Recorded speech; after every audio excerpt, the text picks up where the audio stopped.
You shouldn't have done that. Misty Berrycloth did everything to get Levy Bianchi to notice her.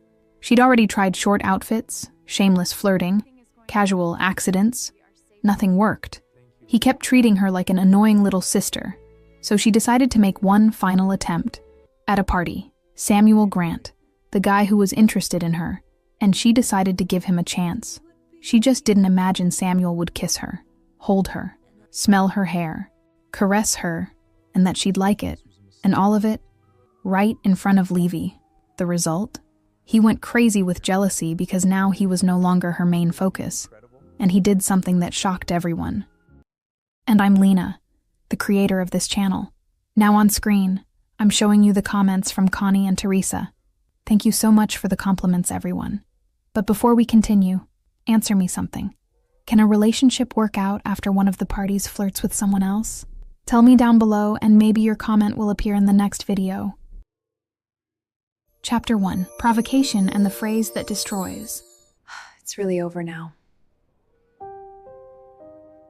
Provocation and the phrase that destroys the party at Oliver's house was in full swing when I decided I needed water. The kitchen was empty, silent, a perfect refuge from the heat and loud music vibrating through the living room walls. I didn't expect him to follow me, but the sound of heavy footsteps behind me made my heart race before I even turned around. Levy Bianchi was standing in the kitchen doorway, his dark eyes fixed on me in a way that made me feel like the air had gotten thicker, harder to breathe. He closed the door behind him with a soft click that echoed like a gunshot in my head, and then walked toward me with that quiet confidence that always left me unsteady. Before I could process what was happening, he was too close, trapping me against the cold marble counter, his hands resting on either side of my body, pinning me without even touching me. "You need to stop." His voice came out hoarse, loaded with something I couldn't fully name, but that made my skin break out in goosebumps. I tried to seem more confident than I felt. "Stop what? Looking at me like that?" His eyes traveled down my face, my neck, the dress I had chosen so carefully, knowing he would be there, wearing these dresses, making me. His hand rose, his fingers touching my face with a delicacy that contrasted completely with the tension in his body. Want things I can't have. My heart was beating so hard I was sure he could hear it. What if I want you to want them? For a second, just one eternal and perfect second,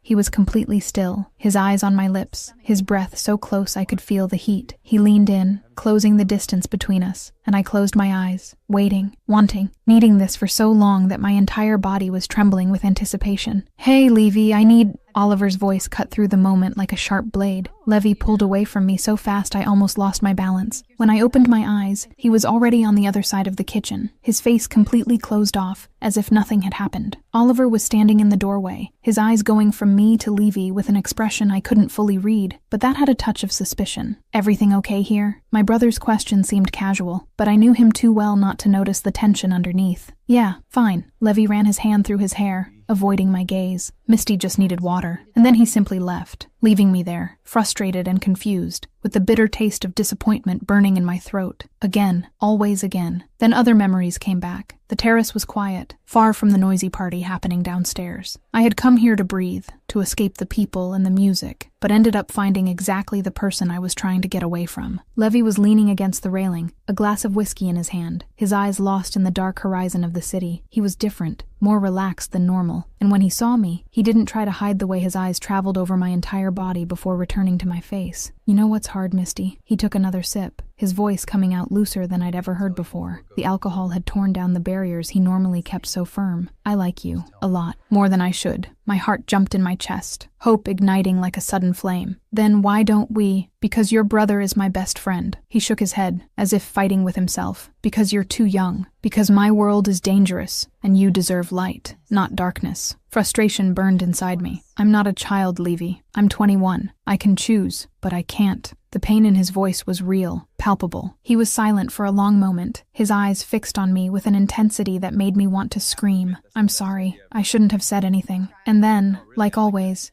he turned and left, leaving me alone with his words echoing in my head. I stood there, alone on the cold terrace, feeling the frustration grow, until it transformed into something bigger, something more dangerous. How many more times would this happen? How many more times would he tell me he wanted me and then just run away? Present Pietra was sitting on my bed, watching me with that expression she always used when she was about to tell me something I didn't want to hear. She crossed her arms and sighed, shaking her head slowly. Enough, girl. 8 years of this? He doesn't want you. Accept it. He said he likes me. My voice came out more defensive than I intended. Several times. And he never did anything. Pietra stood up, walking toward me with her hands on her hips. Words mean nothing without action, Misty. Nothing. I knew she was right. Deep down, I always knew, but admitting it out loud seemed impossible, like giving up a part of myself that had been alive for so long that I didn't know who I'd be without it anymore. That's why today is the final test. Oliver's party. Samuel is coming with me. If Levy doesn't react, I took a deep breath, trying to believe my own words. I accept that it's over. Pietra looked at me skeptically. Seriously this time? Yes, I promise. But even as I said it, a part of me still hoped, still believed that maybe, just maybe this time would be different. The dark green dress fell perfectly on my body, elegant and daring at the same time.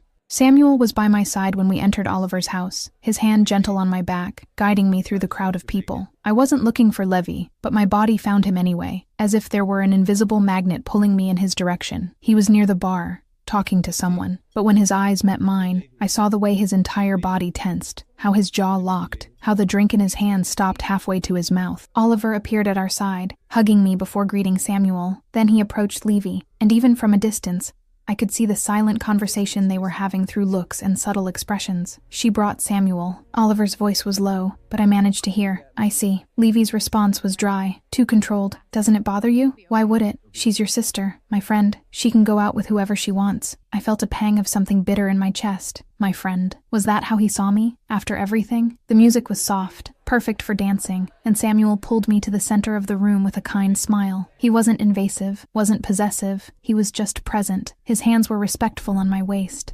guiding me through the rhythm, and when he leaned in to whisper something funny in my ear, I laughed for real. It wasn't forced, wasn't fake. Samuel was good. He was easy. He made me feel light in a way Levy never had.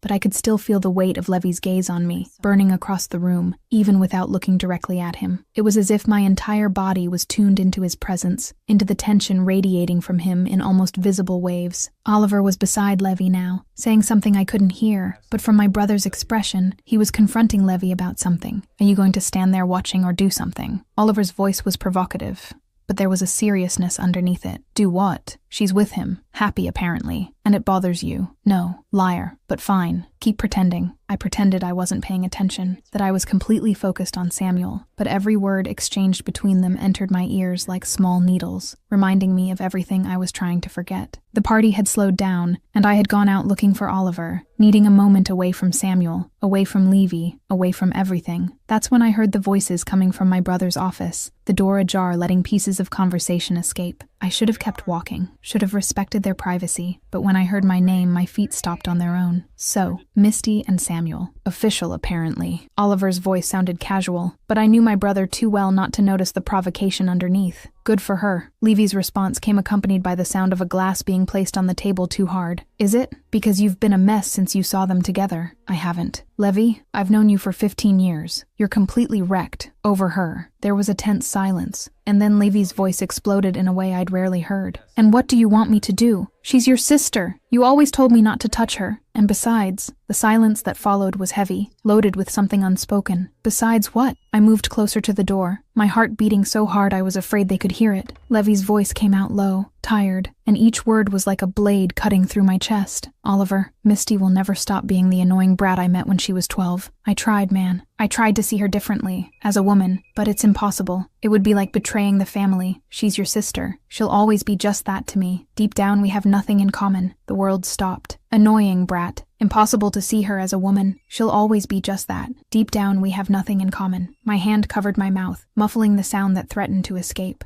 Tears burned my eyes, falling silently down my face as I backed away from the door, each step taking me away from those words, but never far enough to erase them from my mind. 8 years. 8 years waiting, believing, wanting, and all of it for what? To discover that he never really had seen me the way I needed to be seen. I found Samuel in the living room, my face still wet with tears I was frantically trying to wipe away. He saw me and immediately became alert, approaching with concern stamped on his face. "Hey, are you okay? You're crying?" "I am." My voice came out broken, weak. "Can you take me home? Please." He didn't hesitate. "Of course. What happened?" "I'll tell you later. Just get me out of here." I needed to leave, needed to breathe, needed to be anywhere that wasn't near Levi Bianchi, and his words that still echoed in my head like a cruel mantra. The city passed by the window in a blur of lights as Samuel drove in silence, respecting my space until I was ready to talk. When I finally found my voice, it came out small, hurt. "Want to talk about it?" I looked out the window, unable to face him as the words came out. I heard him, Levi, talking to Oliver. He said he'll never be able to see me as a woman, that I'm just an annoying brat, that it would be impossible. Samuel's silence was heavy, supportive. "Misty, I'm so sorry. I spent 8 years waiting." My voice broke, and I didn't try to hide it, thinking he just needed time, that he felt something but was afraid. I took a deep breath, feeling the weight of all those expectations crumbling. But no, he really doesn't want me. Never did. The things he said, that I like you, were just moments. Alcohol. Nothing real. Samuel drove for a few more blocks before speaking. "So it's over? For real?" I looked at him, seeing the careful hope in his eyes, and realized yes, it had to be. I couldn't keep going like this. Couldn't keep clinging to something that would never exist. "Yes, it's over. I'm not chasing anymore. I'm done." Then I took a deep breath, making a decision that felt simultaneously right and terrifying. "And if you still want to try with me for real, I'm open. Not now. I need time. But eventually." His smile was kind, understanding, everything I needed in that moment. "I'll wait, however long you need. Thank you for being patient and kind." Everything he wasn't. As Samuel drove through the dark streets of the city, I looked out the window and let the tears fall freely, knowing this was the last time I would cry over Levi Bianchi, the last time I would let his words destroy me, because tomorrow, when the sun rose, I would start rebuilding myself, without him. Will Samuel really wait for our dear Misty for that long? Chapter 2: Disappearance and New Life. I'm choosing myself now. The weeks that followed that night passed in a silent and deliberate blur. I had blocked Levy's number on the second day, deleted all the photos where we appeared together on the third, and started systematically refusing all of Oliver's invitations that I knew would involve his presence.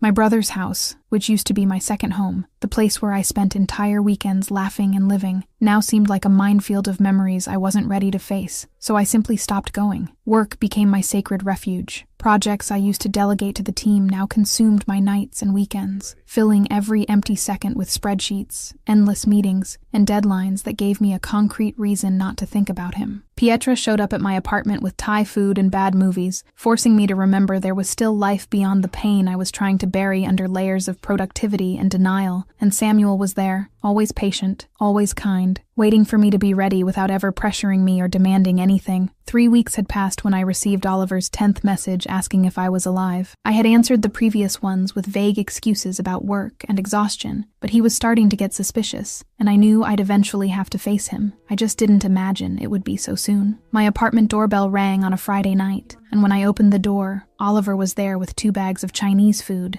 and a determined expression I knew too well. It was the same face he made as a kid when he decided we were going to do something, no matter how much I resisted. "Hey, stranger." He walked in without waiting for an invitation, placing the bags on the kitchen table with a familiarity that made me feel guilty for avoiding him. 3 weeks without showing up, without calling, barely answering messages. "Are you going to tell me what happened, or do I have to guess?" I closed the door, leaning against it for a moment before following him to the kitchen. "I already told you. Work. I have several projects and—" "Lie." He cut me off, opening the food containers without looking at me. "You're avoiding me, and by extension, avoiding my house. Avoiding the parties. Avoiding—" He finally looked at me. "Avoiding Levy." Just hearing the name, my stomach tightened in that painful and familiar way. I grabbed a plate to have something to do with my hands. "I'm not avoiding anyone, Misty." His voice became softer, more serious. "I'm your brother. I've known when you're lying since you were 5 and swore it wasn't you who broke Mom's vase." He served food on my plate, then on his. "What happened at that party? You ran out with Samuel, and since then you've disappeared off the map." I sat at the table, pushing the rice from one side to the other with my fork, not really eating. For a long moment I considered telling everything, letting the words come out and sharing this weight with someone.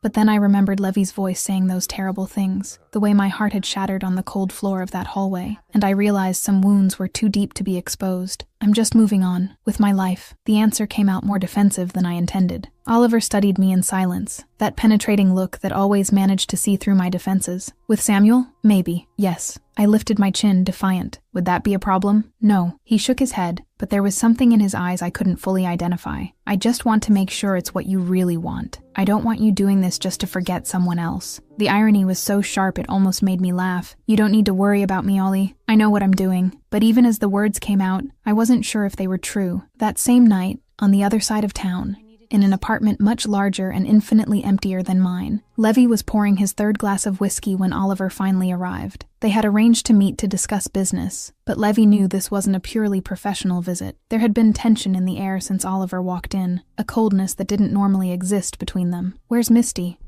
I haven't seen her in weeks. Levy tried to sound casual, but even he could hear the poorly disguised desperation in his own voice. Oliver poured himself whiskey, taking a long sip before answering. She's busy. Work. Life. You know how it is. Is she okay? The question came out before Levy could control himself. Oliver looked at him over his glass, and there was something cold in that look. Something Levy had never seen directed at him before. Why do you care? You made it pretty clear she's just an annoying brat to you. Levy froze, the glass stopping halfway to his mouth. The blood seemed to freeze in his veins as he processed the words. How did you— I never— She heard, idiot. Oliver placed his glass on the table hard enough to make the liquid overflow. Everything you said. Every poisonous word about how it's impossible to see her as a woman, about how she'll always be just the annoying little sister, about how you have nothing in common. His voice was loaded with contained anger, disappointment, something that looked a lot like betrayal. She was on the other side of that door, and heard you destroy 8 years of hope in less than a minute. Panic came fast and violent, closing Levy's throat in a way he wasn't prepared to deal with. He stood up from the chair so fast it almost toppled over. No, Oliver, I didn't mean that. I was lying to myself, trying to convince myself of something that isn't true. But she doesn't know that, does she? Oliver also stood up, facing his best friend with an expression that mixed anger and something very much like pity. She only knows that the man she loved for 8 years will never see her as a woman. That to you, she's just an annoying brat who'll never be good enough. That's not true. Levy ran his hands through his hair, desperation transforming his voice into something almost unrecognizable. Oliver, I need to talk to her. I need to explain that. She doesn't want to talk to you. Oliver interrupted him,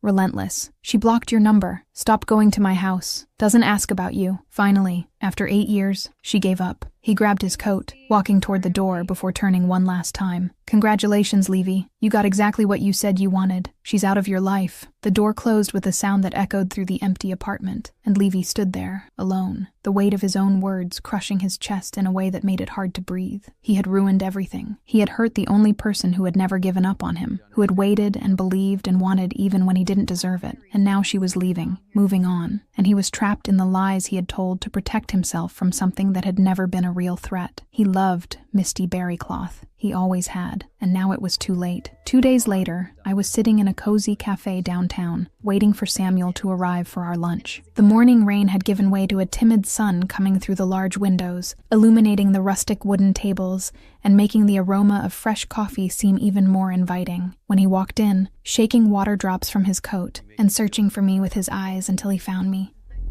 something in my chest relaxed in an unexpected way. He sat across from me with that easy smile that never had hidden ulterior motives, ordering a cappuccino from the waitress before giving me his full attention. You look different today. Different how? I grabbed my teacup, using it as a shield while I studied him over the rim. Lighter, he tilted his head, and there was genuine curiosity in his eyes, not judgment. Like a weight came off your shoulders, or at least got a little lighter. I laughed, but there was no real humor in the sound. I'm trying to move on, you know. It was hard, still is sometimes, but I decided I can't live my whole life waiting for someone who doesn't want me. His hand crossed the table slowly, giving me time to pull back if I wanted, but I didn't want to. His fingers touched mine gently, warm, comforting in a way that didn't demand anything beyond what I was ready to give. And how are you? Really? No filters? Honesty seemed like the only fair thing to offer someone who had been so patient with me. Some days are harder than others. I wake up in the middle of the night and for a second I forget it's over, that it never really started. I took a deep breath, feeling the familiar tightness in my chest that still came in waves. But each day gets a little easier, and you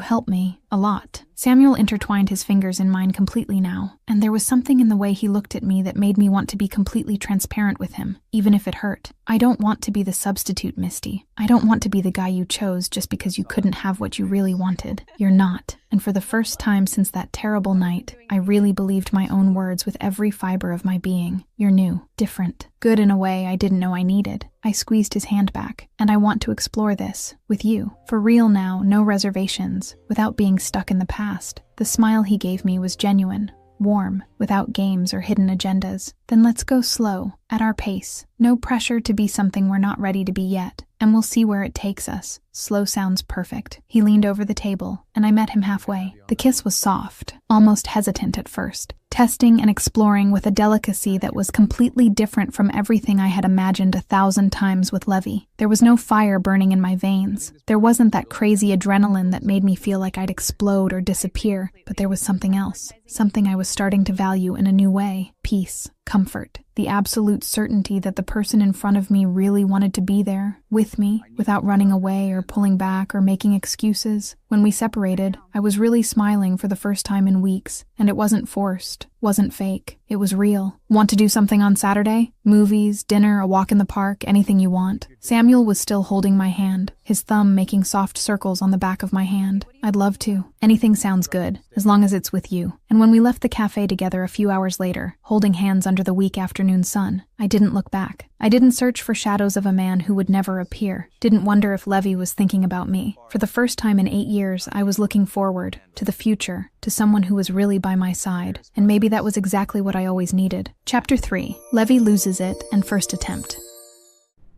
I was a coward.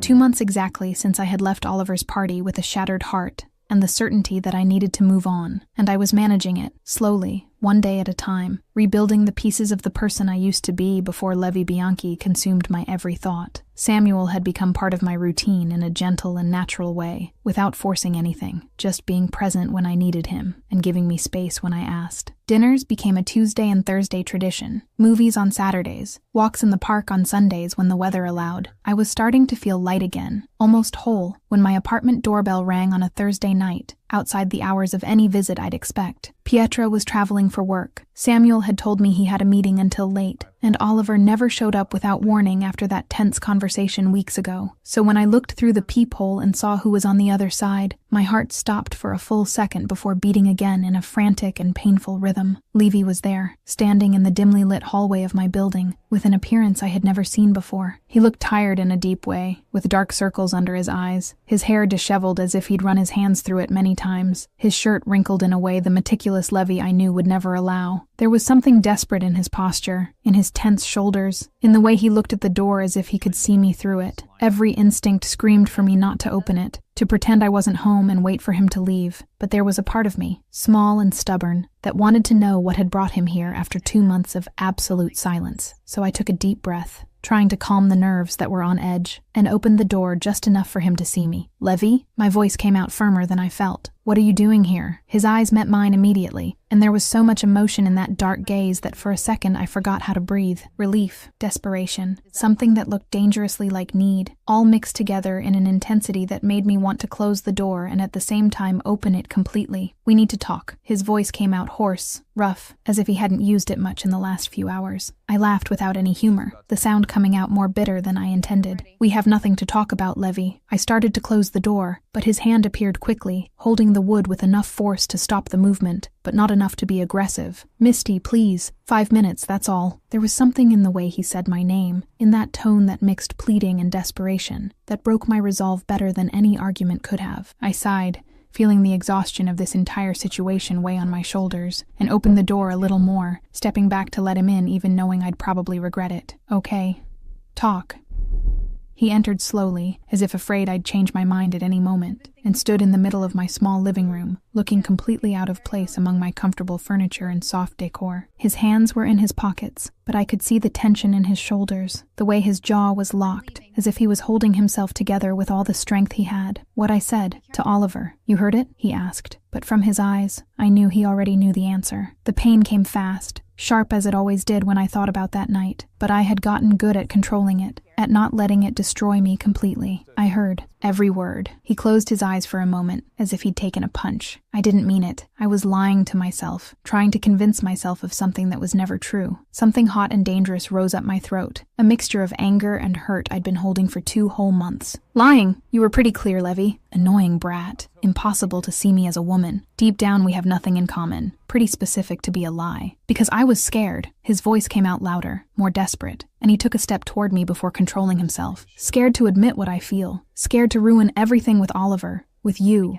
With the only good and pure thing that exists in my messed up life. I laughed, but there was nothing funny about that sound. It was dry, hurt, loaded with 8 years of frustration and disappointment. 8 years, Levy. You had 8 whole years to admit anything you felt, to do something, anything besides leaving me waiting and confused. I crossed my arms, using them as a physical barrier between us, and you never did. Always pulled back, always found a new excuse. So, I believe what you said that night. You don't want me, and that's okay. I accepted it. I moved on. With Samuel, the way he practically spat the name made something twist in my stomach. You barely know him. I've known him for months, and he treats me well. My voice became firmer, stronger, fueled by a righteous anger I didn't know I was carrying. He doesn't leave me waiting, doesn't confuse me with pretty words followed by silence. He wants to be with me. No excuses, no games, no pulling back every time things get real. Levy took another step toward me, and I could see frustration and desperation fighting on his face. But you don't love him? The truth of those words hit me like it always did, but I had learned to live with it. No, not yet. I kept my eyes fixed on his, refusing to look away,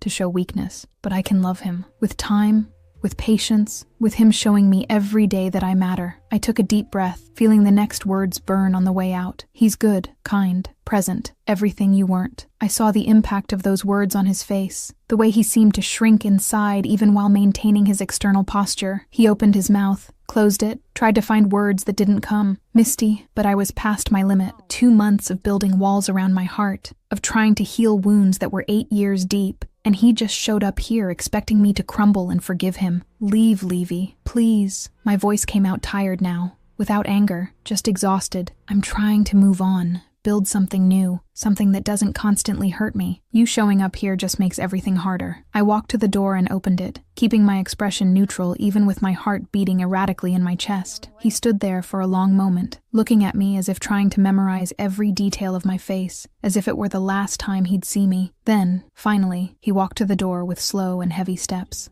When he passed me, he stopped for a second, so close I could feel his warmth, the familiar smell of his cologne mixed with whiskey and desperation. I'm sorry, for everything. His voice came out low, broken in a way I'd never heard before, but I didn't respond. I just waited for him to leave, and then closed the door softly, pressing my forehead against the cold wood, while listening to his footsteps fade down the hallway.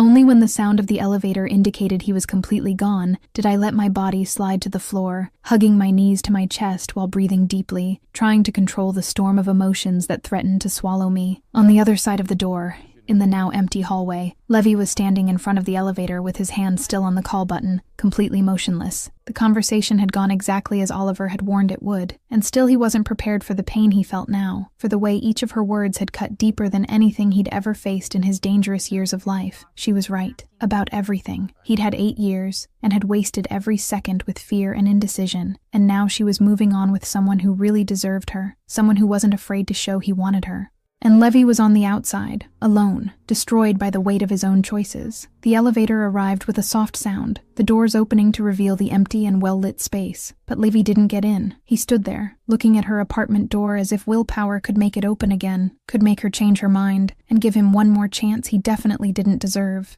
But the door remained closed, and eventually Levy entered the elevator, pressing the ground floor button harder than necessary. As he descended, he leaned his head against the cold metal wall, closing his eyes and trying not to think about the way Misty had looked at him, with that mixture of pain and determination that said more clearly than words that she had really given up. For the first time in his life, Levi Bianchi didn't have a plan, didn't have control, had no idea how to fix something he himself had broken so completely, and the feeling was absolutely terrifying. Now it might be too late for Levi to regret it, right? But there are still other twists to come in this story. Chapter 4. Samuel confronts Levi. Fight for her properly. I will.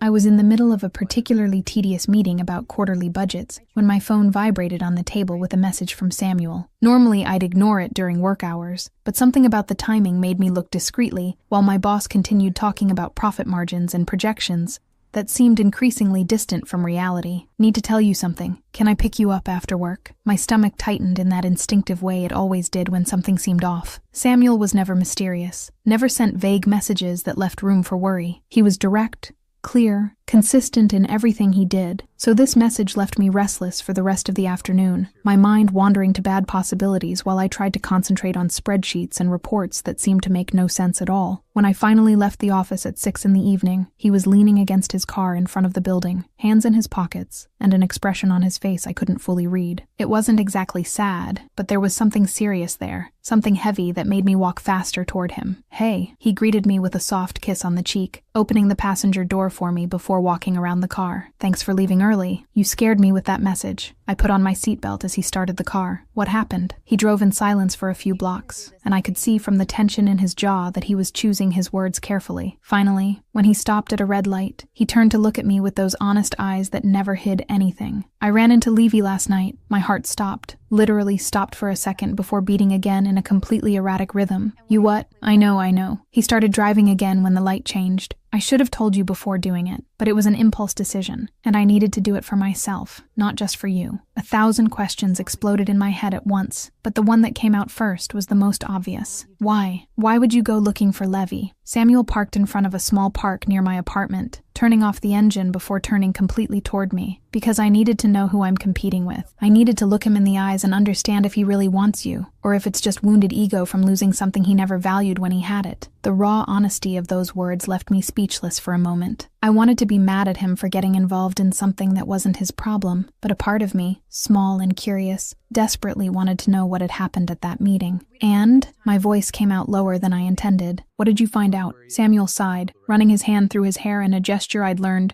meant he was processing something complicated. "Can I tell you exactly how it went? I won't filter anything, but I need you to hear everything before reacting." I nodded, my heart beating so hard I was sure he could hear it. So Samuel began to tell me, and as his words painted the scene, I could see everything unfolding in my mind like a movie I hadn't asked to watch but couldn't stop. The bar was one of those discreet places men like Levy frequented when they wanted to be alone with their thoughts, and a bottle of expensive whiskey. Samuel had found out where he'd be through Oliver, who apparently was as tired of watching his best friend destroy himself as I was of dealing with this whole situation. Levy was sitting in the darkest corner of the place, a half-empty glass in front of him, and the bottle within arm's reach, his eyes lost on some undefined point ahead. Samuel approached without announcing his presence, simply pulling the stool next to him and sitting down with the calm confidence of someone who had nothing to fear. Levy raised his eyes slowly, and from what Samuel told me, it took a few seconds for recognition to appear, followed immediately by tension. "Samuel." Levy's voice had come out neutral, too controlled to be natural. "What do you want?" "To talk. About Misty." Samuel had ordered a glass of water from the bartender, completely ignoring the tension emanating from the man beside him. Levy had gone rigid, his fingers gripping the glass hard enough to make his knuckles white. "I have nothing to say about her to you, but I do." Samuel had turned to face him directly, without hostility, but also without backing down. "Look, I know you're in love with her, always have been, and I know you're the idiot who took 8 years to realize what he had." He had paused, letting the words sink in. "But I didn't come to fight. I came to tell you something you need to hear." Levy hadn't responded, just waited with that barely contained impatience that was characteristic of him. "She's trying to move on with me." Samuel had kept his voice firm, honest, and I really like her. I'm going to treat her well, give her what she deserves, what she always deserved but never had. The provocation had been subtle but effective. Levy had turned completely on the stool, and Samuel told me that for the first time he saw up close that dangerous intensity that made him the boss he was. "You think you deserve her? More than you." Samuel hadn't hesitated. "Yes, because I'm here, present, not running, not making excuses, not saying one thing and doing something completely different." I could imagine how those words had hit Levy, could visualize the pain and anger fighting on his face. Samuel continued telling me, his voice soft soft but firm as he reconstructed each moment. "But I also know she still thinks about you. Not always, not like before, but sometimes." Samuel had admitted this with an honesty that must have cost him dearly. "And I know I'm competing with 8 years of history, with a first love that marked her in ways it'll take me time to fully understand." Levy had leaned forward, and Samuel told me he saw hope ignite in those dark eyes. "She thinks about me? Yes, but less every day." The answer had been kind but relentless. "Because I'm replacing you." Slowly,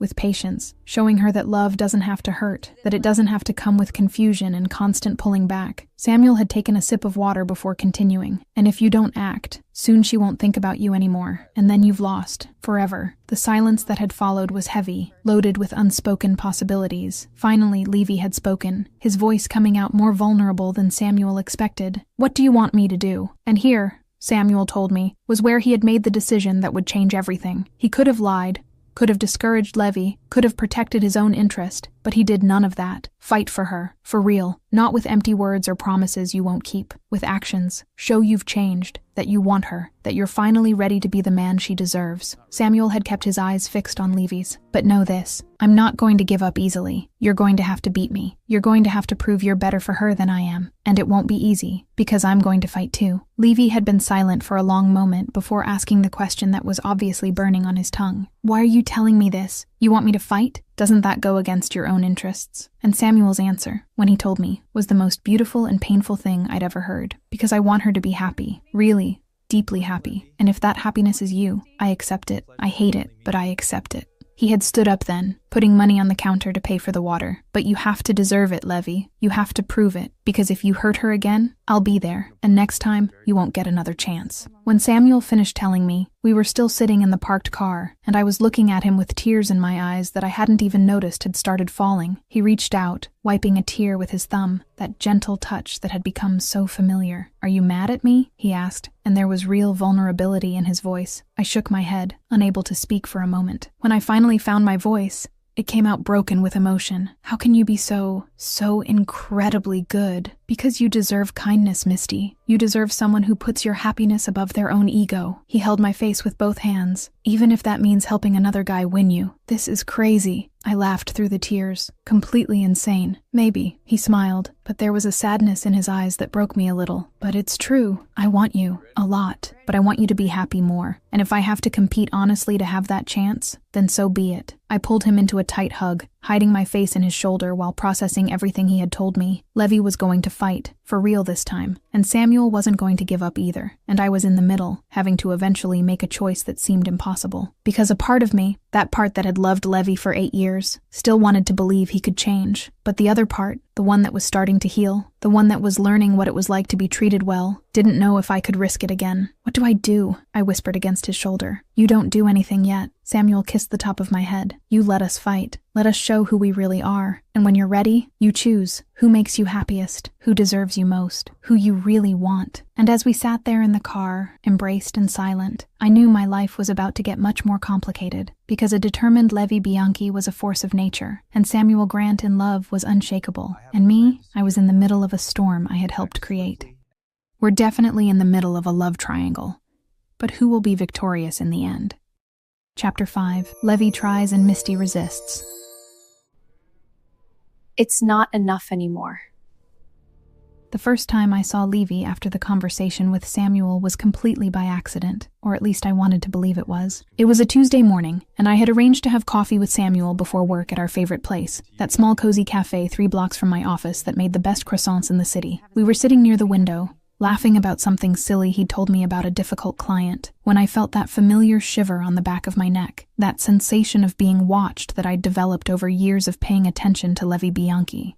I raised my eyes instinctively and saw him standing on the other side of the street, hands in the pockets of his dark coat, his gaze fixed directly on me through the glass. Our eyes met for a second that seemed to stretch infinitely, and I saw the way he looked at Samuel beside me, at our intertwined hands on the table, at the smile still on my face. Then, before I could fully process what was happening, he simply turned and left, disappearing among the people on the sidewalk as if he'd never been there. "You okay?" Samuel's voice brought me back, and when I looked at him, there was genuine concern in his eyes. "Yeah, just thought I saw someone I knew." The lie came out easily, but from the way Samuel squeezed my hand, I knew he didn't completely believe it. The next day, flowers arrived at my office. They weren't cliché red roses or a generic supermarket bouquet. They were white lilies, my favorites. The ones I had mentioned just once years ago in a casual conversation I didn't even think Levy had paid attention to. The card was simple, just 3 words in handwriting I recognized as his. "I'm sorry, please." My assistant placed the vase on my desk with a conspiratorial smile, clearly thinking they were from Samuel and that there was romance in the air. But when I picked up the card and saw the handwriting, my stomach twisted in a complicated way I didn't want to analyze too deeply. I looked at the flowers for a long moment, feeling the temptation to keep them, to accept this small gesture as a step in the right direction. But then I remembered the words he had said, the way he had hurt me, and I knew I couldn't give in that easily. I picked up the vase and asked my assistant to return it to the florist with a simple message. Recipient refused. I saw the confusion on her face, but she didn't question it, just took the flowers and left. And I went back to work, trying to ignore the tightness in my chest that came whenever I thought about Levy receiving the news that I had returned his gesture.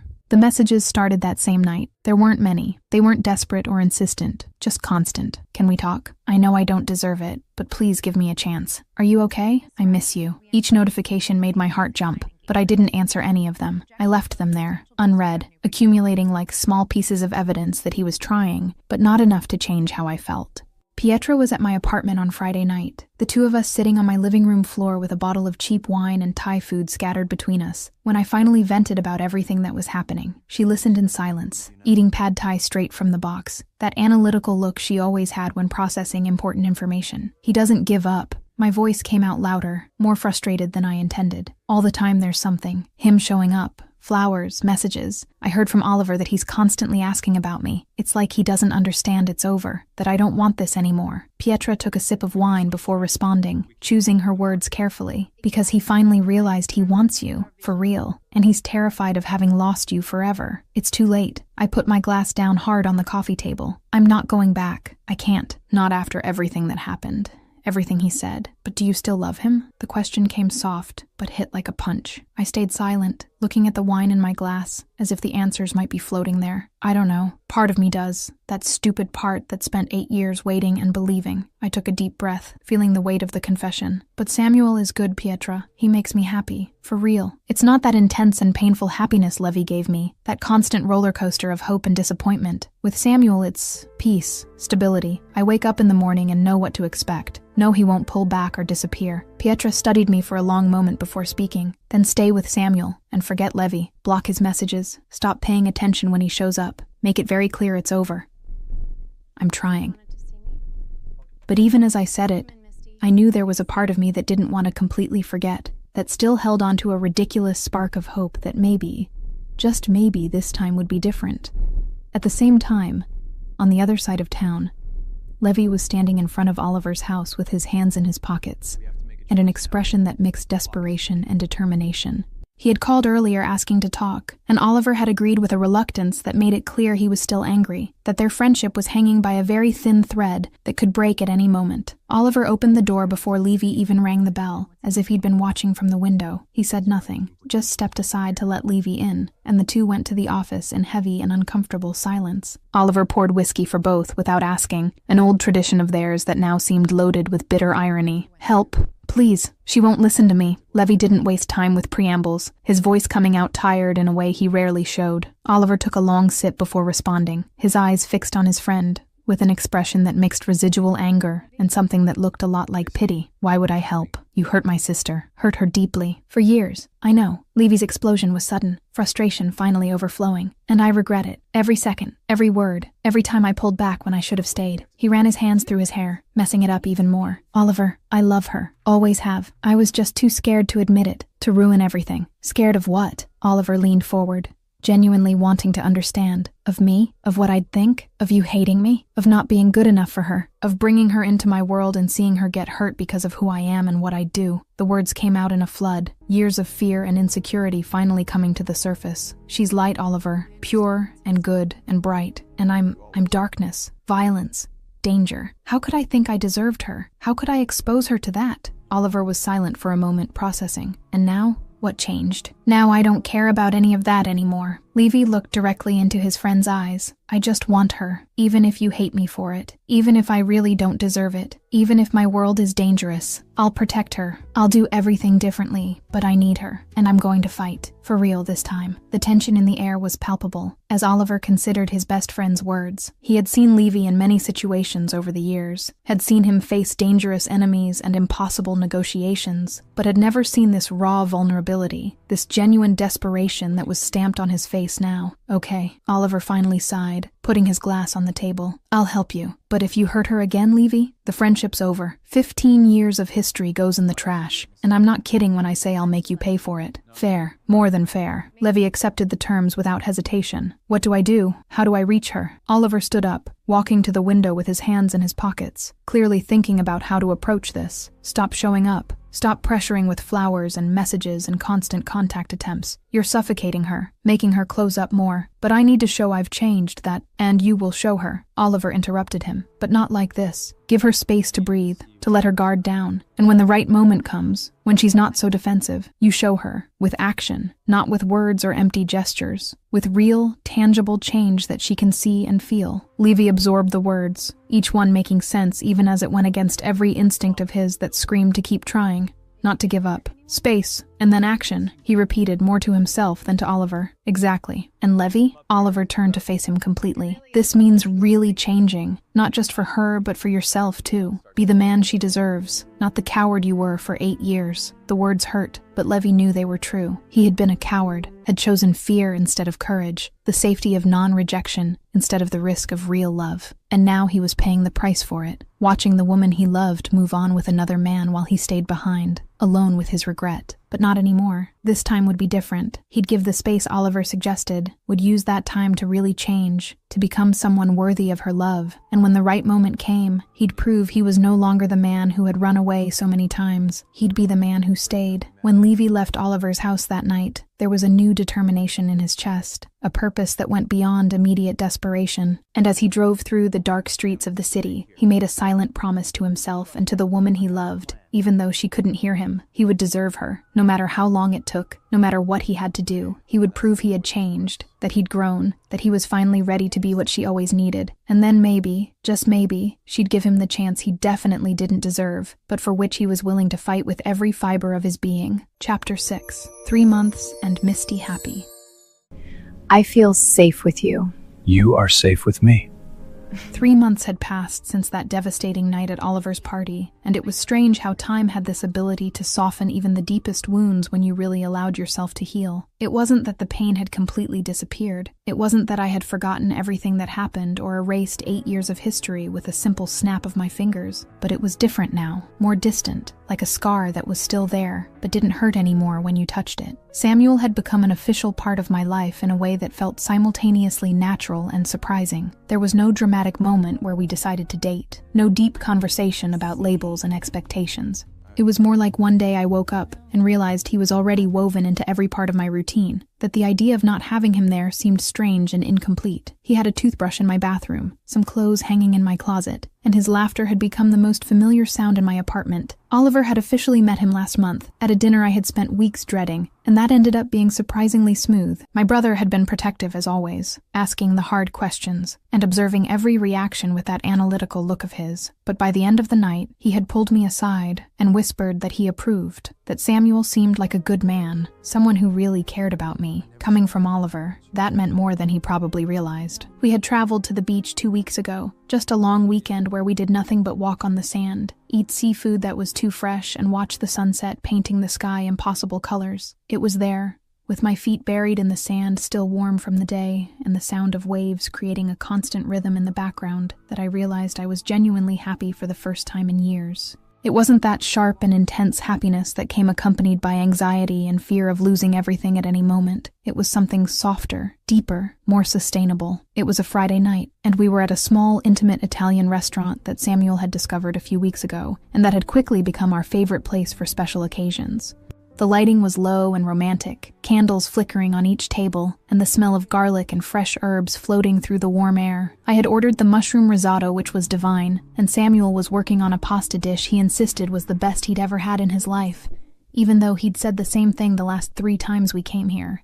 I watched him as he talked animatedly about a new project at work, gesticulating with his fork in a way that was so characteristically him, it made me smile without realizing it. There was something comforting about knowing someone so well, being able to predict the small quirks and expressions, having that silent intimacy that only came with time and genuine attention. "Thank you." The words came out abruptly, interrupting his story about a difficult client. He stopped mid-sentence, blinking in surprise. For what? For being patient with me, for waiting for me to heal, for not pressuring me, for being here even when I was messy and confused. I took his hand on the table, intertwining our fingers, for showing me it can be different, that it can be good without being painful. The expression on his face became more serious, softer, and he turned my hand to kiss my fingers gently. "Are you healed? Or at least closer to it?" I considered the question honestly before answering. Almost. I still think about him sometimes, especially when something reminds me of some old memory. Honesty was something I had learned to value with Samuel, the way he always received my truths without judgment or hurt. But it doesn't hurt anymore, not the way it hurt before. It's just memory now, part of the past that brought me here but doesn't define me anymore. He squeezed my hand, and there was something in his eyes that made my heart race in a completely different way from the painful adrenaline Levy used to provoke. It was good anticipation, that feeling of being on the edge of something important. And us? How do you feel about us? I really like you. Us. How easy and good and real it is. The words came out naturally, without the weight of years of baggage and unfulfilled expectations. I like waking up and knowing you'll be there, making plans and being sure you won't cancel or disappear. I like how you make me laugh and how you really listen when I talk. Samuel took a deep breath, and I could see he was gathering courage to say something important. "Misty, I know it's still relatively early, that we've only been together officially for 3 months, but I need to tell you something." He kept his eyes fixed on mine, vulnerable and brave at the same time. "I'm falling in love with you. Maybe I've already fallen completely. I'm not sure where to draw that exact line, but I know that when I think about the future, you're there. Always." My heart raced, but it wasn't panic or fear like it would have been a few months ago. It was something warmer, more promising, like the beginning of something that could grow into something beautiful if I let it. I'm getting there too. It's not complete love yet the way I know it can be, but it's growing every day. I squeezed his hand, wanting him to understand completely. "And it feels good, Samuel. It grows without pain, without fear, without that constant anxiety. It's like planting something knowing it will bloom, not like chasing something that always escapes." The smile he gave me was radiant, genuine, full of hope and happiness that made me want to protect this moment, keep it forever. He leaned over the table, and I met him halfway, our lips meeting in a kiss that tasted of promise and new beginnings. It wasn't explosive or desperate, didn't have that intensity that burned everything in its path. It was sweet and deep and full of silent certainty that this right here was real in a sustainable way. When we separated, I was smiling against his lips, and the world around us had completely disappeared, reduced to just this table, this candle, this perfect and simple moment. Across the street, hidden in the shadows between 2 buildings, Levi Bianchi was standing watching through the restaurant window, with his heart slowly being torn apart in his chest. He had promised Oliver he'd give space, that he wouldn't show up or pressure or do anything that could scare her even more. And he had kept that promise religiously for 3 whole months, each day being a silent torture of not knowing how she was, of imagining what was happening, of wondering if she thought about him even for a second. But he hadn't been able to resist completely. From afar, always from afar, he watched, never close enough for her to notice, never invasive enough to be stalking, but enough to see she was okay, that she was happy, that she was shining in a way he had rarely seen when she was near him. And now, seeing her through that window with Samuel, seeing the way she smiled without reservations, how she held his hand on the table, how she kissed him with that softness that spoke of comfort and certainty, something inside Levi broke in a new way. Because for the first time, he really understood he could lose her forever, that it was no longer a matter of time or strategy or waiting for the right moment. She was really moving on, building something real with another man, and he was on the outside, looking into a life that could have been his if he hadn't been such a coward.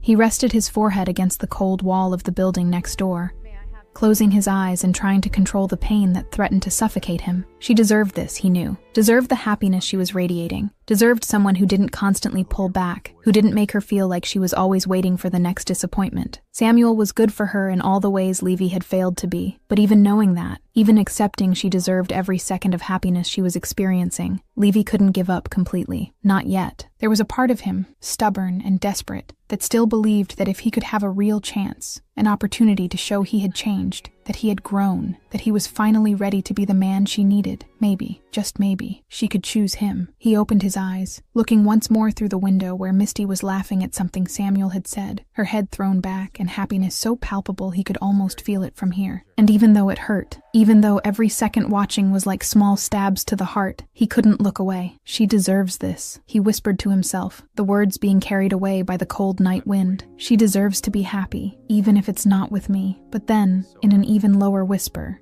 so low it was barely audible, he added, but I'm not giving up. Not yet. Not until I'm absolutely certain there's no chance left, that she really loves him, in a way that leaves no room for me. And with that silent promise burning in his chest, Levy finally stepped away from the window, shoving his hands in his pockets, and walking through the dark streets toward his car, each step taking him away from her, but each heartbeat keeping him connected to the only woman he had truly loved, to the only person who made his world make sense, even when everything else was chaos. He would wait. He would give the space Oliver had suggested. He would use that time to really become someone worthy of her.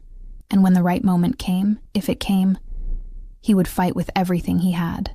Not with fear or hesitation, but with the certainty that she was everything he ever wanted, and everything he was willing to risk everything to have. Because Levi Bianchi had finally learned a crucial lesson. Some things in life were worth fighting for, worth the risk, worth giving up control and safety. And Misty Berrycloth was definitely one of those things, maybe the only one that really mattered. Inside the restaurant, completely oblivious to the man watching her from the shadows, I finished my risotto while Samuel told more stories, and for the first time in a long time, I didn't feel that pang of guilt or sadness when I thought about the future. I could see it clearly now, bright and possible, and Samuel was there, smiling beside me, holding my hand and making plans that included both of us. And maybe, just maybe, this was exactly where I was meant to be from the beginning. After so much wavering, Levi will fight to the end. But will it be enough? Chapter 7. Grand Gesture. I need time to choose. Take all the time you need.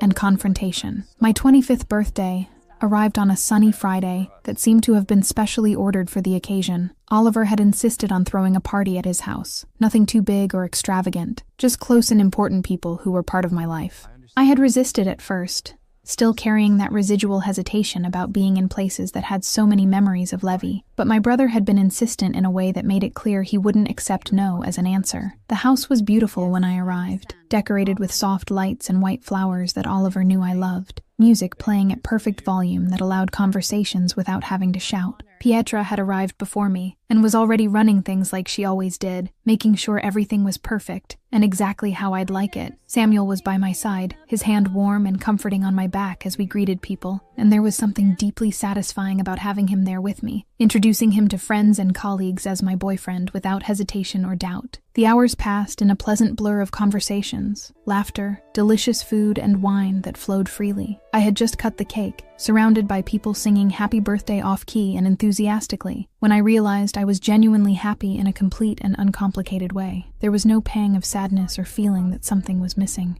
It was all there, everything I needed, everything that mattered.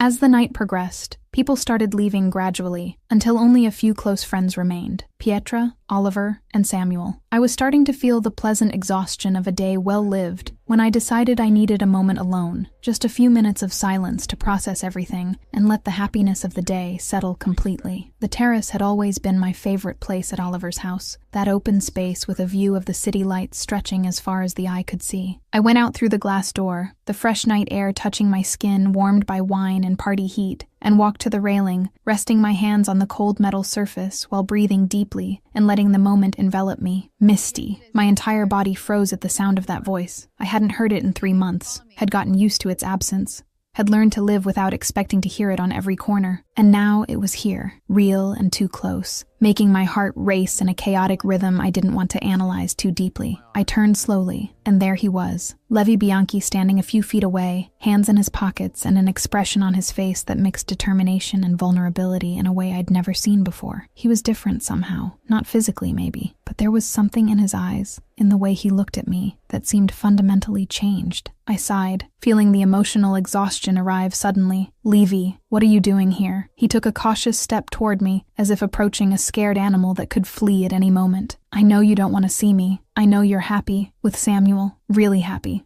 I can see that. His voice came out softer than I expected. And I'm glad you're happy. Truly. You deserve that more than anyone I know. I crossed my arms over my chest, creating a physical barrier between us. Then why are you here? If you really were happy about my happiness, you'd leave me alone. Because before you move on completely, before it's too late and there's no going back, I need to tell the truth. All of it. Without fear, without excuses, without hiding behind lies I tell myself. He stopped, and I could see the way his hands trembled slightly in his pockets, the only external sign of the nervousness he must be feeling. I love you, Misty. I always have. Since you were 18 and I was 24. Since that party where you wore that blue dress and I thought for the first time, shit, she's not a kid anymore. My heart was beating so hard I was sure he could hear it. Tears started burning my eyes, but I fought against them, refusing to let them fall. Levy, don't do this. Let me finish. Please, just this once. He waited until I made a minimal gesture of agreement before continuing. I was a coward for 8 whole years. I pretended I didn't feel what I felt, pulled back every time I almost gave in, made up excuses and reasons and fears that seemed valid, but deep down were just ways to protect myself. His voice broke slightly. And what I said to Oliver, those terrible words you heard, they were the biggest lie I ever told, because I see you, as a woman, as the most beautiful, strong, and incredible woman I've ever met. And that terrified me, because if I admitted it,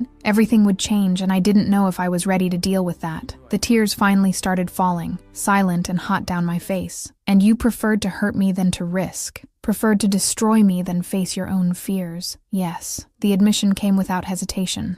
Raw and honest. And it was the worst mistake of my life. The mistake I'll carry forever, no matter what happens after this. He took another step, now close enough for me to see every detail of his face, every emotion passing through his dark eyes. But now I'm not afraid anymore. I want you, I love you, and I'm going to fight for you. Even if you choose him, even if you hate me, even if it's too late. I'll show you every day that I've changed, that I'm finally ready to be the man you always deserved. It's too late, Levy. My voice came out broken, soaked with tears and years of accumulated pain. I'm with Samuel. I like him. He treats me well, makes me happy without all this pain and confusion. He's present. He doesn't run. He doesn't leave me waiting and wondering if I'm good enough. I know. And he's a good man. Better than I deserved to be all those years. Levy moved even closer, and now I could feel his warmth, that magnetic attraction that always existed between us, vibrating in the air between our bodies. But do you love him? Really? The way you loved me all those years? The silence stretched as I struggled with the honest answer. Finally, because lying had never been my style, I whispered, no, not yet, but I can love him with time. He's showing me that. Then give me a chance. Before you fall completely in love with him, before there's no room left for anything but what you have. His voice was loaded with desperate urgency. Let me show you I can make you happy too, without pain, without games, without pulling back. That I've learned, that I've changed, that I finally understood what I lost and what I want to get back. I ran my hands over my face, wiping the tears that kept falling. I don't know if I can, Levy. I don't know if I can trust you again. Risk my heart one more time with someone who's already broken it so many times. Then don't trust. Don't risk everything at once. He extended his hand, stopping a few inches from touching my face, waiting for permission I didn't give. Just let me try. Let me compete with him for your heart, fairly, honestly. And you choose. Who makes you happiest?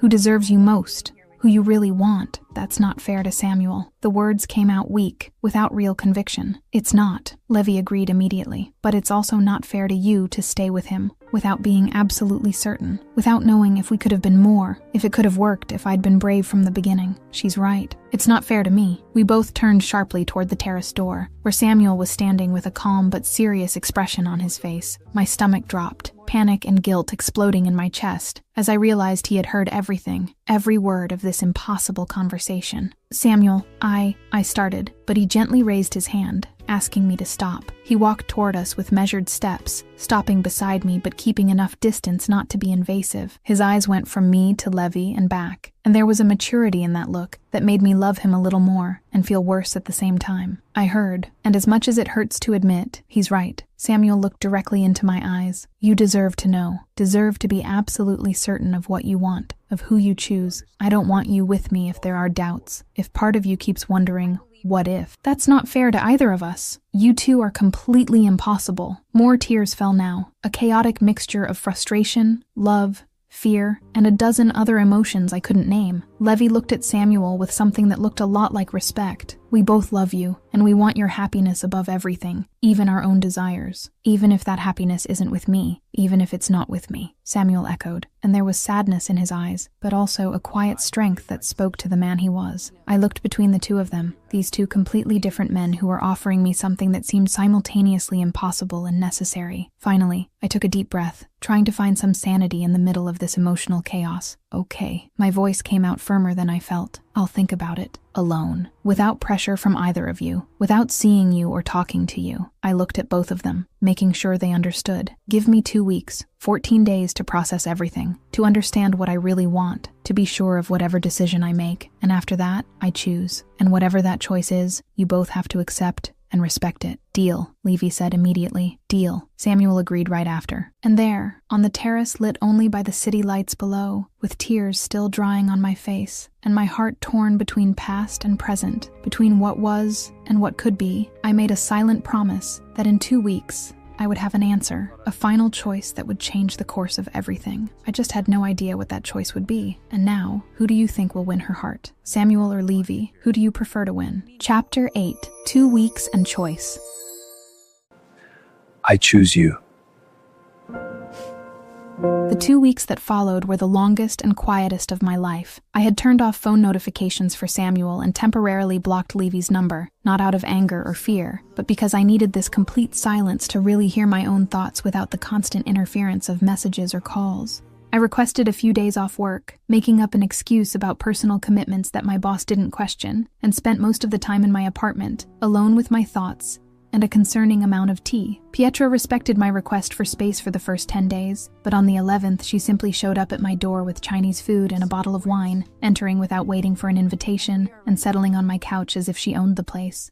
I didn't protest, because deep down I knew I needed this. Needed someone to help me organize the chaos happening inside my head. We ate in silence for a while, just the sound of forks on cardboard plates breaking the comfortable silence that only existed between people who'd known each other long enough not to need to fill every second with words. Finally, when we finished eating and were on our second glass of wine, Pietra turned to me with that direct look that didn't accept evasions. Who do you want, Misty? Really, without thinking about who you should want, or what makes more sense, or what hurts less. Just look inside your heart and tell me who's there. I was silent for a long moment, swirling the wine in my glass and watching the red liquid reflect the soft light of the room. I don't know. I know, but I don't want to know, if that makes any sense. I sighed, trying to find the right words. Samuel gives me peace, security, happiness without all that pain and constant anxiety. With him, I know what to expect. I don't lie awake in the middle of the night wondering if he's going to disappear or pull back, or decide I'm not good enough. It's comfortable and good and real. But Pietra knew me too well not to notice there was a giant but hanging at the end of that sentence. But Levy is... I closed my eyes, feeling the familiar tightness in my chest that came whenever I thought about him. He's intense. Always has been. He makes me feel too much. Too strongly, sometimes even painfully. But when he said he loves me on that terrace, when he looked at me that way, my heart recognized it. Like finally, after 8 years, I'd heard the words I'd been waiting for all along. Pietra took a sip of wine, studying me with that analytical expression of hers. So you still love him? It wasn't a question, but I answered anyway. Yes, I love him. Always have, even when I tried to stop. Even when I was with Samuel and was genuinely happy, there was always that part of me that belonged to Levy, and that I could never fully get back. Tears started burning my eyes, but I'm so scared, Pietra. Scared he'll pull back again. Hurt me even worse than he already has. That I'll risk everything and find out he's still the same person who chose fear instead of me for 8 years. And Samuel... Do you love him? The question came gentle but direct. I took a deep breath, forcing myself to be completely honest. I like him a lot. I could love him with time and patience, and it would be a good and healthy and stable love. But it's not that love, you know? Not the kind that burns and consumes and makes you feel like you'll die if you don't have that person. I looked at my best friend through the tears. With Samuel, it's a soft and constant flame. With Levy, it's a fire that can destroy me or completely transform me. Pietra put her glass aside and took my hand, squeezing hard. Then you already know the answer, girl. You're just scared to admit it, because it means risking again, means being vulnerable with someone who's already hurt you before. What if I'm making the wrong choice? What if I choose Levy and he goes back to being who he was? What if I hurt hurt Samuel, who never did anything but be perfect, for someone who might not deserve this chance. No one can give you that guarantee. Love is always a risk. There's always a chance of getting hurt. Pietra squeezed my hand harder. But you have to choose who's worth the risk. And from the way you talk about him, how your eyes shine even through the tears when you say his name, I think you already know who it is. We spent the rest of the night talking about everything and nothing, and when Pietra finally left well after midnight, I was alone in the silence of my apartment, with the crystal clarity that she was right. I knew who I wanted, always knew. I just needed to find the courage to admit it and deal with the consequences of that choice. The cafe I chose for the final meetings was neutral, a territory that didn't belong to either of us, and therefore didn't carry memories or expectations. I scheduled with Samuel for 2 in the afternoon, and with Levy for 3, giving enough time between them so there was no chance of them running into each other and making everything even more complicated than it already was. Samuel arrived exactly on time, as always, and when our eyes met through the glass before he entered, I saw he already knew. There was a gentle resignation on his face, an acceptance that spoke to the mature and understanding man he was. He sat across from me, ordering coffee from the waitress before turning completely to me, with those honest eyes that never hid anything. I took a deep breath, feeling the words weigh on my tongue. Samuel, you're amazing. Kind, patient, present in all the ways that matter. You made me happy when I was completely broken, helped me heal wounds that were 8 years deep, showed me that love can be good and simple and without constant pain. My voice trembled slightly, and I'm eternally grateful for every second we spent together, for every laugh and conversation and moment of peace you gave me. He took my hand on the table, a gentle and comforting touch that was so characteristic of him. But I still love Levy, always have, even when I tried with all my strength to love you the same way. The tears started falling, and I didn't try to stop them. And it's not fair to you. You deserve someone who loves you completely, without reservations, without parts of their heart belonging to someone else. You deserve to be someone's first choice, not the safe comfort when the first option didn't work out. Samuel was silent for a moment, his thumb making soft circles on the back of my hand. When he spoke, there was sadness in his eyes, but also a deep understanding that made me love him even more, even as I let him go. I understand, and thank you for being honest, for not dragging me into something where your heart isn't completely present. He smiled, but it was a sad smile. He's very lucky that you chose him even after everything. And you're going to find someone who chooses you first. Always. Someone who sees how special you are and never has doubts. I squeezed his hand back, wanting him to feel the sincerity of my words. He stood up, walking around the table to kiss my forehead gently and finally, take care of yourself. And if he screws up again, if he's not the man he promised to be, you know where to find me. I'll still be here. Thank you for everything, for being exactly what I needed when I needed it most. And then he was gone, leaving the cafe with firm steps and head held high, and I sat there alone with tears running down my face and a huge weight lifting from my shoulders. The first part was done. Now came the hardest part. 30 minutes passed in an anxious eternity. I had dried the tears, redone my makeup in the cafe bathroom, ordered another tea that went cold without me touching it. Every second that passed made my heart beat faster, my breathing become harder, my determination waver a little more. And then the cafe door opened and Levi Bianchi walked in, and everything else simply disappeared. He saw me immediately, and the way his eyes lit up even through the obvious tension and nervousness made something tighten in my chest. He walked to my table with steps that tried to seem confident, but carried a hesitation I rarely saw in him, sitting in the chair Samuel had occupied half an hour before, with a caution that spoke to how much this conversation meant to him. So, the word came out hoarse, loaded with hope and fear in equal measures. Sit. I indicated the chair even though he was already sitting, needing something to do with my hands that were trembling slightly. He obeyed in silence, those dark eyes fixed on me with an intensity that made it hard to maintain eye contact, but impossible to look away. The air between us was loaded with 8 years of history, of frustrated hopes, and lost chances and possibilities that were finally within reach. I spent 2 weeks thinking about you, about Samuel, about what I really want and need from my life. I kept my voice firm, even with my heart beating so hard I was sure he could hear it. And I chose. I saw the way he stopped breathing completely, how his fingers closed hard on the chair arms, how every muscle in his body tensed waiting for my next word. Who? You. I choose you, Levy. The words came out soft but firm, and seeing the way his face transformed, how relief and joy and something that looked a lot like tears appeared in his eyes, made my own heart expand in my chest. But there are conditions. He almost laughed, that sound that was half cry, half relief. Any conditions, all the conditions, whatever you want. No pulling back. Never again. If you get scared, if doubts come up, if something frightens you, you talk to me. You don't run. Don't disappear. Don't make excuses or lie to yourself. I kept my eyes fixed on his. You stay and face it even when it's hard. I promise. No pulling back. No running. His voice was thick with emotion. And no excuses. Oliver, you talk to him. Explain for real. Face whatever problems come from that like adults. Your dangerous world, we deal with it together. You don't push me away trying to protect me. You let me in and we face everything side by side. Together. Always together. He agreed immediately. I took a deep breath before saying the final part. The most important. And Levy, if you hurt me again, if you pull back or run or go back to being who you were, I'm not coming back. This is the last chance, the only one. You understand that? He leaned forward, taking my hands on the table with a firmness that contrasted with the vulnerability in his eyes. I understand, and I swear, by everything that matters, that I won't hurt you. Never again. I'll spend the rest of my life proving I deserve this chance you're giving me. I love you, Levi Bianchi, for 8 endless years, through every disappointment and every frustrated hope, and every moment I tried to stop but couldn't. I always loved you, even when it hurt too much to admit. Tears were falling freely down his face now, and it was the first time I'd seen Levy cry, the first time I'd seen all that carefully constructed armor crumble completely. I love you too, always have, even when I was too much of a coward to admit it, and I'll love you for the rest of my life, Misty Berrycloth. That's a promise. Can I kiss you? Finally, without pulling back, without excuses,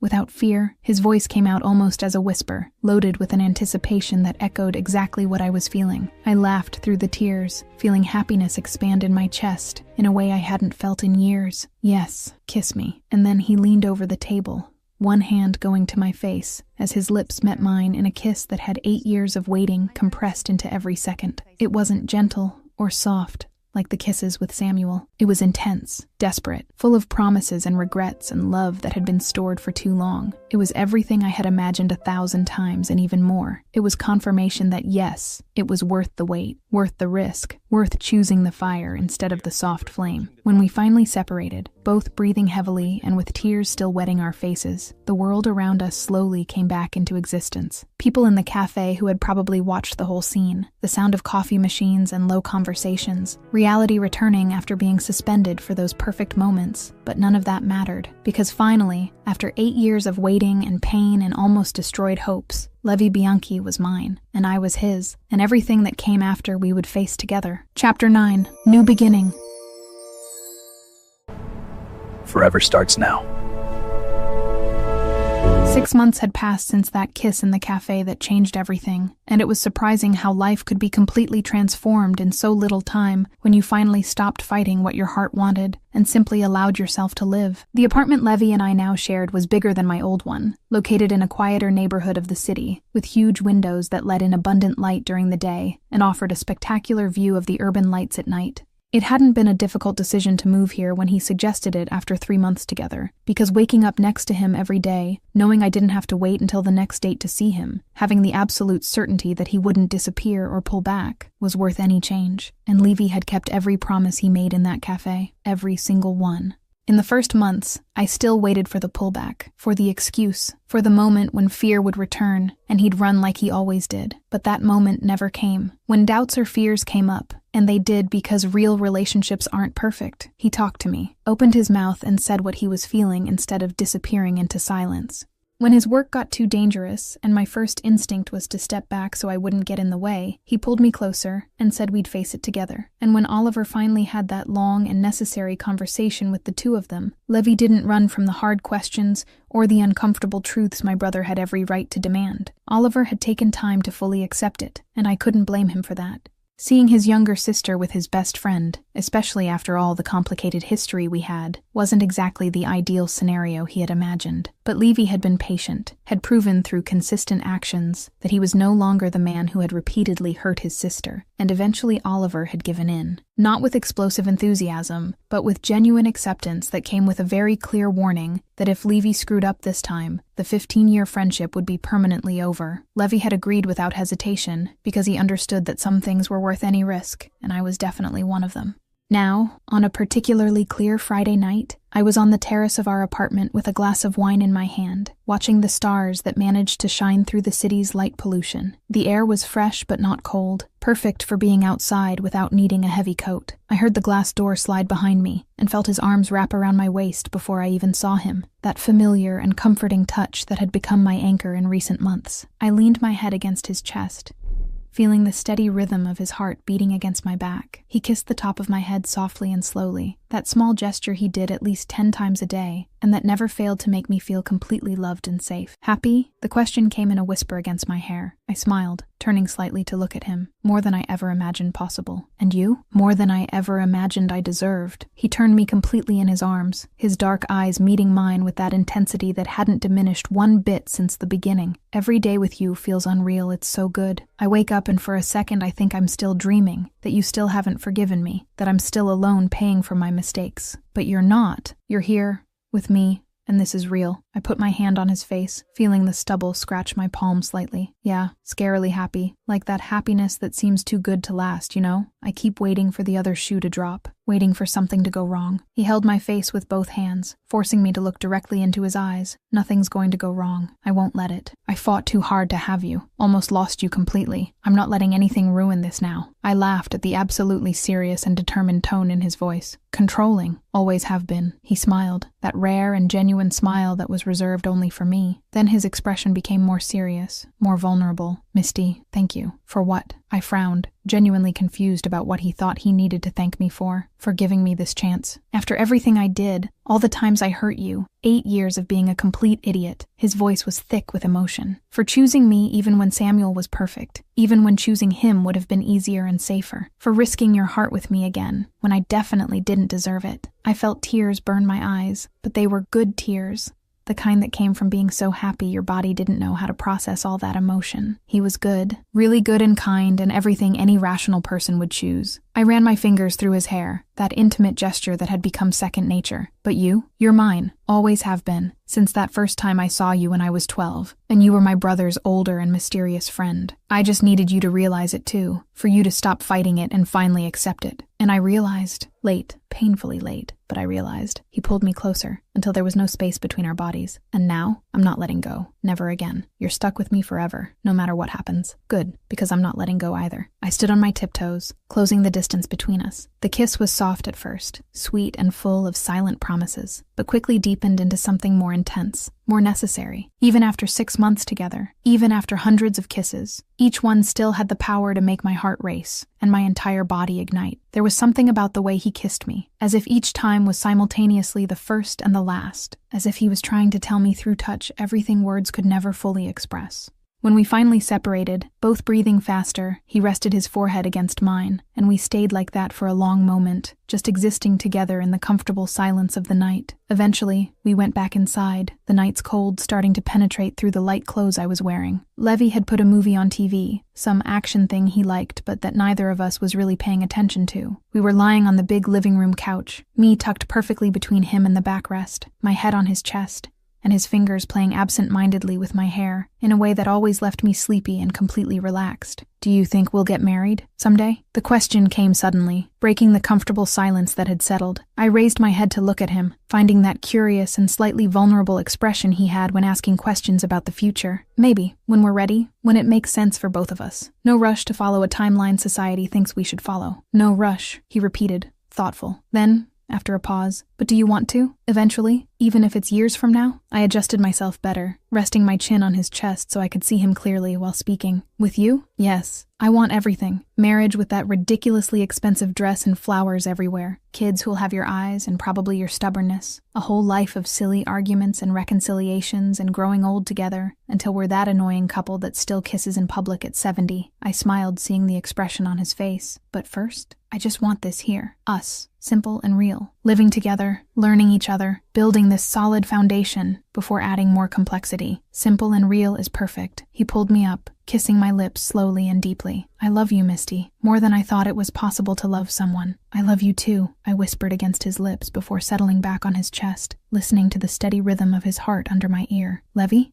His hand continued the gentle movement in my hair. Thank you. For finally staying. For fighting when it was hard. For not giving up even when I was pushing you away. For choosing me every day even when it's complicated. I felt the way he tensed for a second, emotion going through him before his voice came out, hoarse and thick. Thank you for letting me. For not giving up completely on me when you had every right to do so. For giving me a chance I definitely didn't deserve after everything I did. You deserve it. Now you deserve it. I adjusted to look at him again, because you proved it. Not with empty words or promises you didn't keep. but with consistent actions every day for 6 months. You changed, Levy, for real, and I'll keep proving it, every day, for the rest of my life, no matter how many years that is. His voice was firm, loaded with absolute determination. You'll never have reason to doubt me again. I smiled, feeling that deep and complete happiness fill me until it overflowed. I know, I trust you, completely. We stayed like that for hours, embraced on the couch while the movie neither of us was watching played in the background, and the city outside continued its nightly dance of lights and sounds. We didn't need anything more than this, beyond this simple and deep intimacy, beyond the certainty that we had each other, and that this time it was forever. Eventually, when the movie ended and the screen returned to the initial menu in an infinite loop, Levy carried me to the bedroom despite my protests that I could walk perfectly fine on my own.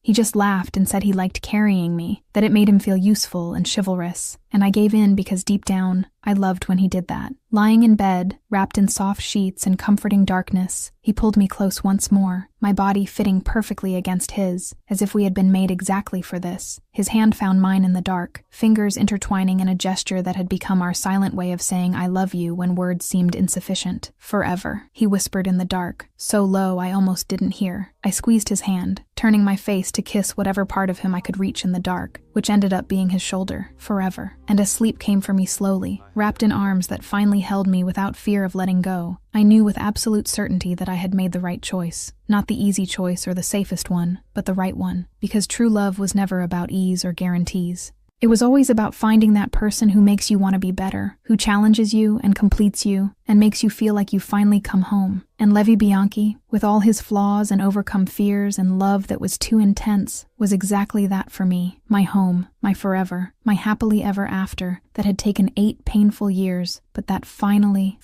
was real. We had a whole life ahead of us. Adventures and challenges, fights and reconciliations, eventual marriage and maybe kids, intense love that would burn through every day and every year, everything we had waited for so long, and it was worth every second, every tear, every disappointment, every moment of pain that brought us here, because this right here, the two of us together finally without barriers or fears, was exactly where we always should have been.